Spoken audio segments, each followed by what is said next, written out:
So my name is Nick. I'm head of product at a company called Biblio. As Dan mentioned, my background is in software development. I've worked professionally in PHP and Golang and C# and a lot of Ruby and a lot of JavaScript and currently Clojure. My background is predominantly software development. But at the moment, I'm kind of managing the product at Biblio, which is what we do essentially is, I assume it's kind of a slightly technical audience, so it's essentially machine learning as a service. So it's a SaaS product that does content recommendations as a service for the publishing industry. I can show you how it works. So why is kind of, just helps with user engagement, reducing bounce rates, like content discovery, SEO is better because you're kind of interlinking within your own site. So it kind of solves this problem of a publisher that would otherwise need to spend kind of 9 months on building a machine learning data pipeline. They can kind of get it as a utility service. That's essentially what we do.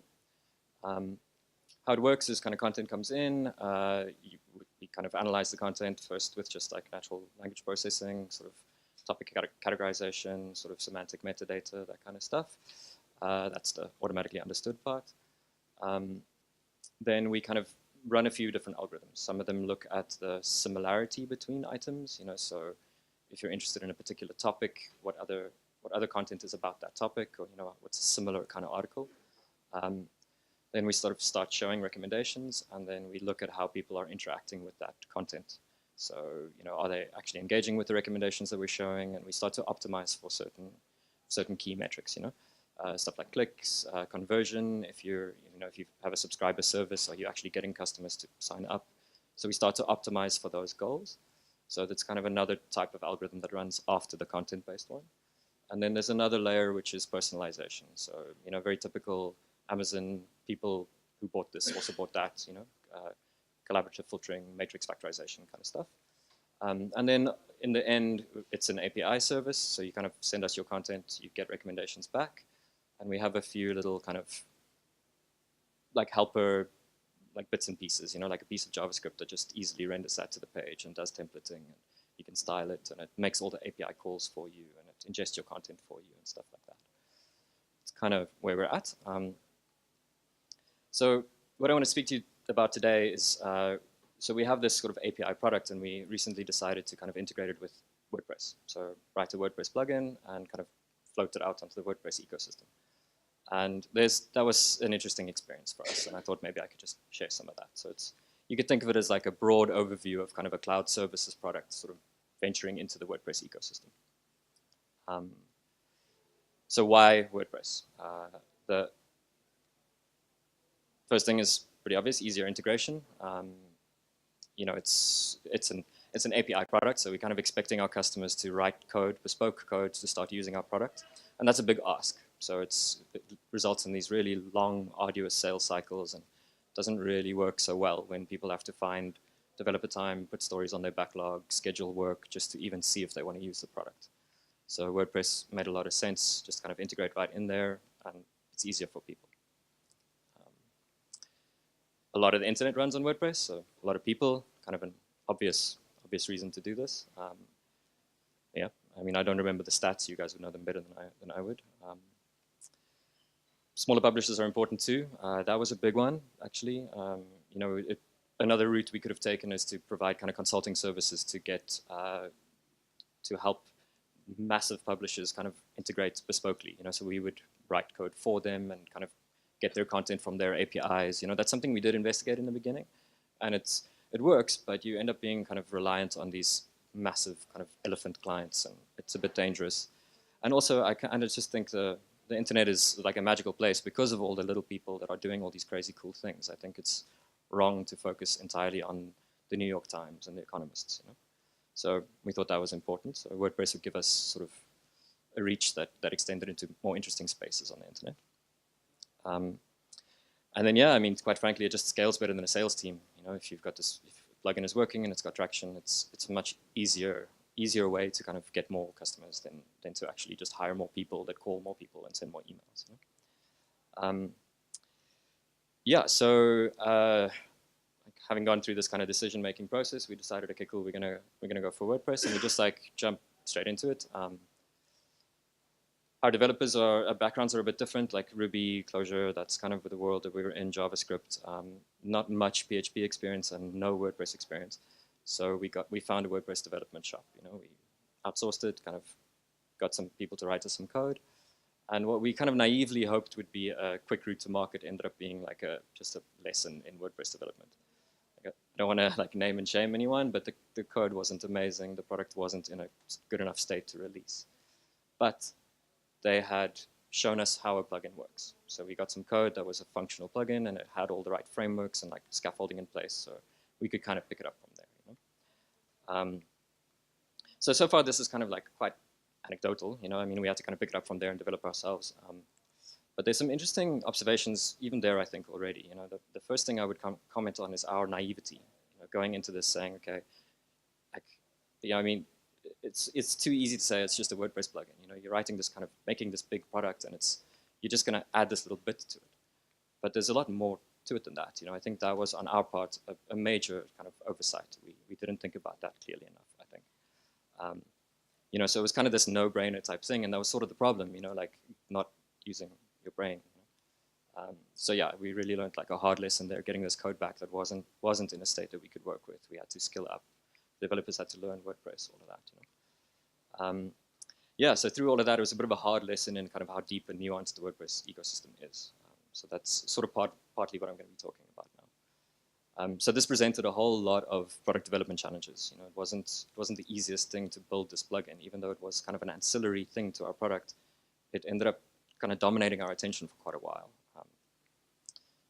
The first problem was UX. It was, I mean, kind of an obvious one, but it was a bit surprising in how that manifested. So firstly, we're a discrete product unto ourselves, right? It's you kind of sign up for Biblio, you get an account, you get credentials, and you can kind of start using our API. Now, if you're going to install the plugin, you need those credentials. So there's this kind of weird, awkward sign-up flow. Like how do we get you to go from in your WordPress dashboard where you're quite comfortable and you know what you're doing and you're present there. We now need to send you somewhere else. It's kind of a foreign site. You got to sign up, like confirm your email address, get some credentials, find those credentials, come back, put them in. It was a really awkward kind of UX for just onboarding. Also, something we didn't really like think through enough, I think. You realize, okay, cool, we're just going to need to get people to go get those credentials, but you don't really realize how much you're asking of people in that. It's switching, it's a lot of context switching, and you lose a lot of people along the way. So that was a big lesson. And then duplicating parts of our system, so reporting, all of that kind of stuff.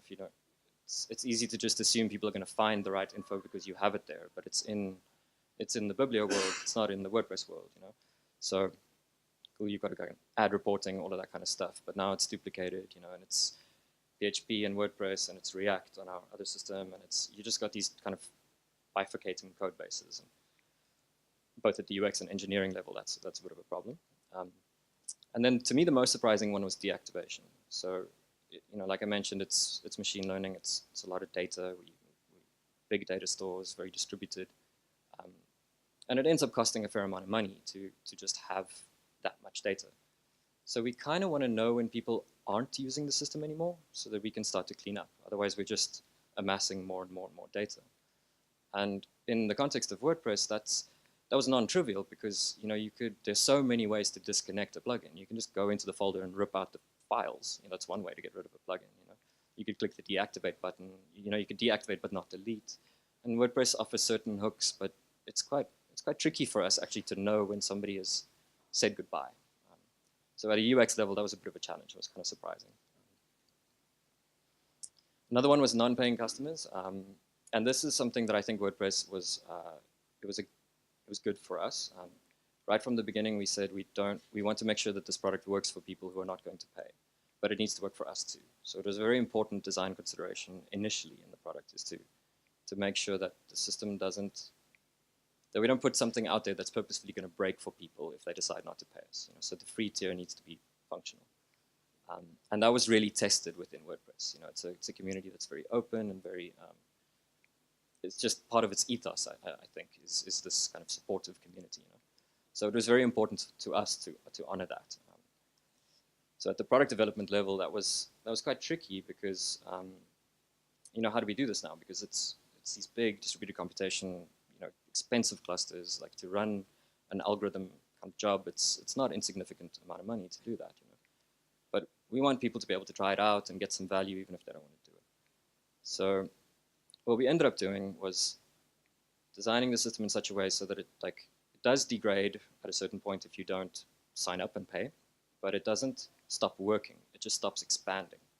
So you kind of have a limit as to how much content you can add. We kind of cap you there. That's the hardest cap we impose. But then if you're starting to make too many calls for recommendations, we'll let you make as many as you want, but we'll stop running algorithms at a certain point. So we'll stop incurring the biggest cost to us, which is these really big distributed clusters that are actually churning data. But we'll always serve you the latest recommendations that we computed. So that was quite a nice challenge in WordPress, really making that real and giving people something that worked, even if they decided not to pay us. And then, so many use cases. I mean, and with the product as it was on an API level, it's quite simple. You add content, we run some algorithms, you request recommendations. It's quite a clear, clean kind of user experience. The use case is quite simple.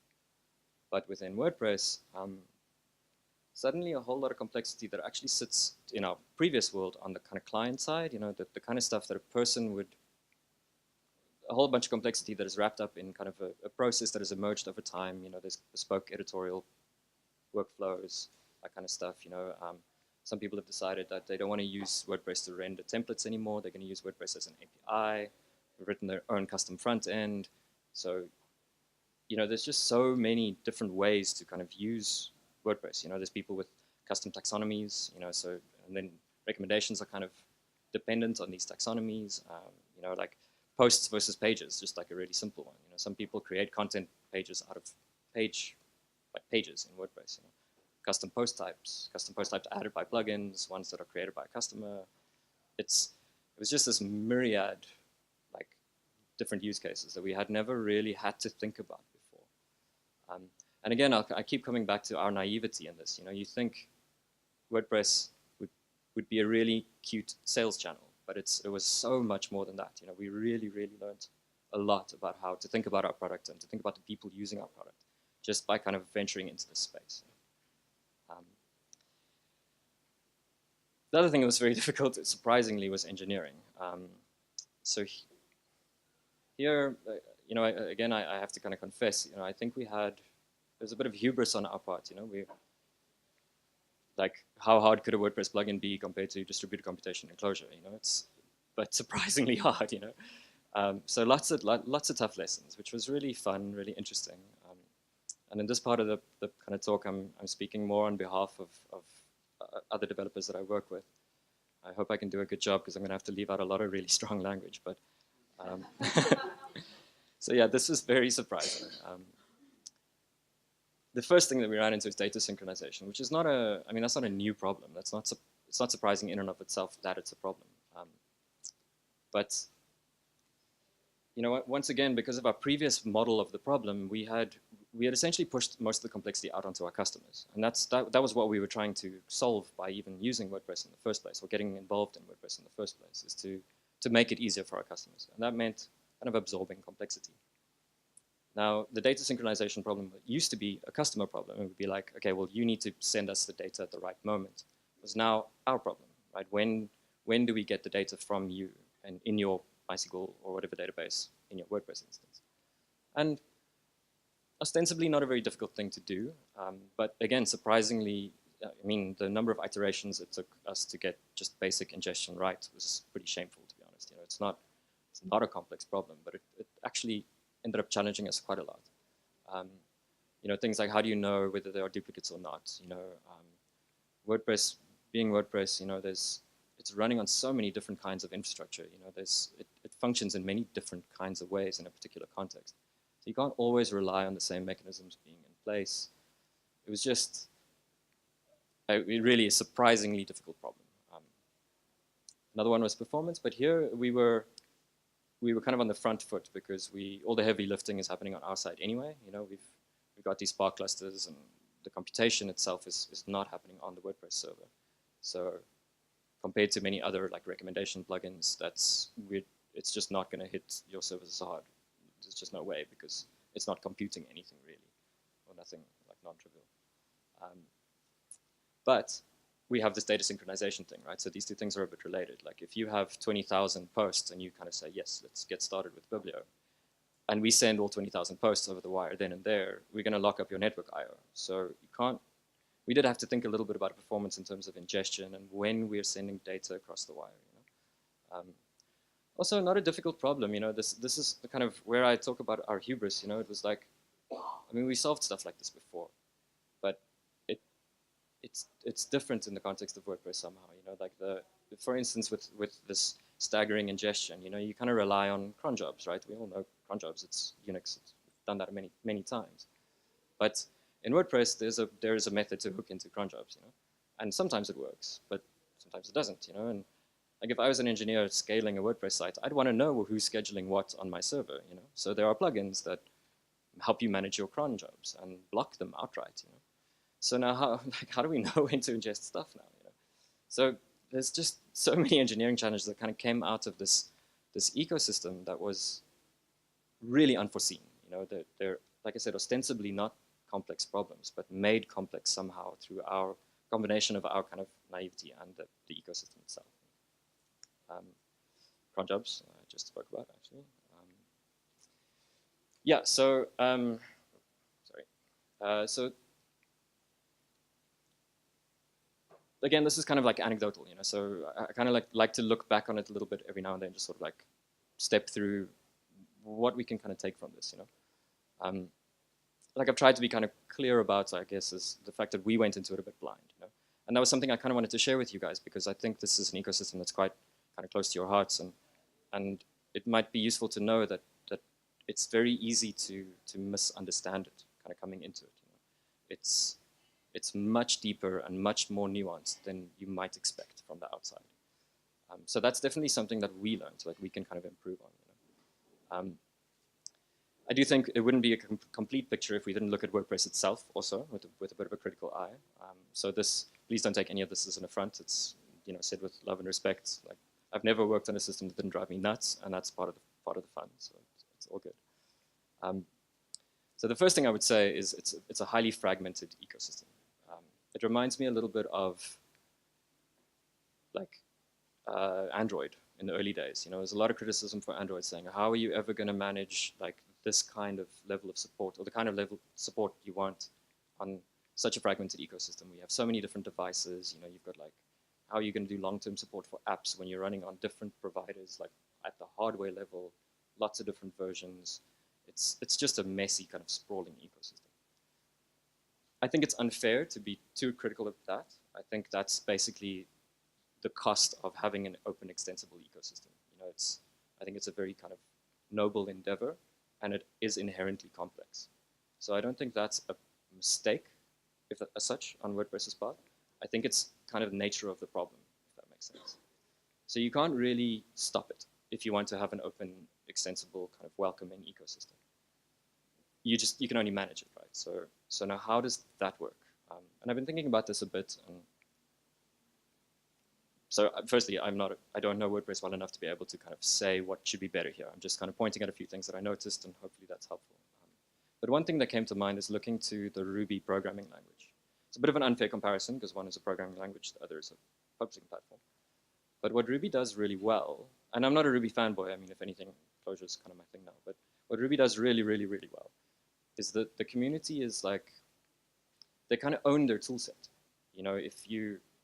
Developers will kind of readily decommission their own library and rather be a small contributor to the de facto kind of established one. They'll pick a project that has a more maintainable architecture or better traction. And people will quite readily sort of give up their own project in favor of kind of a unified, coherent and understandable tool set or ecosystem of tools. And I think that's something that like the WordPress community hasn't quite gotten right. Like there's so many versions of every type of anything you might want to do. It seems to be kind of a common use case if you're adding something to your WordPress installation to go try 5 plugins and just take the one that works. You know, I mean, it's not that different to software development, but in Ruby, for instance, you'll find the blog post that says, oh, okay, well, that library doesn't work with that library, you know, and that's because people know the tool set. And it's not so like every problem is not a snowflake, you know, and that's one of the things we really struggled with in kind of developing stuff for WordPress is that every problem you find is so highly contextualized by what plugins that person has got installed, what server they're running on, what PHP version, what like, it's just, there's very little cross-applicability of your problem solving. You know, you have to solve every problem unto itself. And I think there's something the community can do to alleviate that. And that's like looking to Ruby for the community ethos. You know? Forgo your own project. Like, give over to somebody else's, rather contribute than create, if that makes sense. I mean, it's overstating it a little bit just to make a point, but it's kind of that's where most of our pain came from. You know, as much as the product and engineering challenges were challenges, those are fun challenges. They're easy and cool to overcome. But this is something a bit more systemic, I think. And then Biblio. So what could we do a bit more, or could have done better, and what will we do? So firstly, we're not strong enough in WordPress to be able to affect any of the changes I was just talking about now. Like I said, we're new to it. It's been a fun learning curve, but I wouldn't proclaim to be in any way kind of skilled in this. So what we can do is hire appropriately, finally, like actually hire a WordPress developer, make it kind of acknowledge the fact that this ecosystem is an intrinsic part of our product. It's not an add-on. It's core to what we offer. You know? And that, I think, I was trying to kind of make the theme of this is to say, like, what we thought was going to be an ancillary thing is not an ancillary thing. And for the WordPress community, maybe that's interesting to hear. You know, the fact that it can be misconstrued that way up front. And also that it isn't that it's deep and complex and big. You know. So yeah, a bit of like Captain Hindsight there, actually hire a WordPress developer. You should have thought of that. You know. And then similarly, resource appropriately, proactively. What I mean with that is we're very reactive in this space. You know, so kind of running into these challenges, constantly being surprised. You know, it's very hard to plan the overall roadmap when this stuff is happening. You know, you're dealing with something that you thought would be small, and it's dominating your attention, and you can't really move on until you solve these problems. You know? So we kind of stabilized on that. You know, like the plugin is a bit more of a known entity, so we can now kind of, we know how much of our attention it's going to take. We can fit it into our roadmap a bit better. You know? So it's a similar thing to hiring appropriately. It's just like actually resource appropriately. Understand that this is going to take time. It's going to take effort. It's not trivial. You know? And then, yeah, at the moment, I mean, we're running on a few hundred sites, but, you know, like I was saying with the kind of Ruby community, hopefully we can try and standardize content recommendations. I think we're moving into kind of a space where it's not going to work anymore to compute recommendations on someone else's WordPress cluster. You know, it's going to have to move off into a separate server. You know? So hopefully we can kind of get that right and give a set of recommendations that work for people even if they don't want to pay, and kind of start to standardize content recommendations and at least hold ourselves accountable for not breaking the ecosystem, if that makes sense. And yeah, I mean, that's really like it from me. If anyone has any questions or anything, I'd love to hear.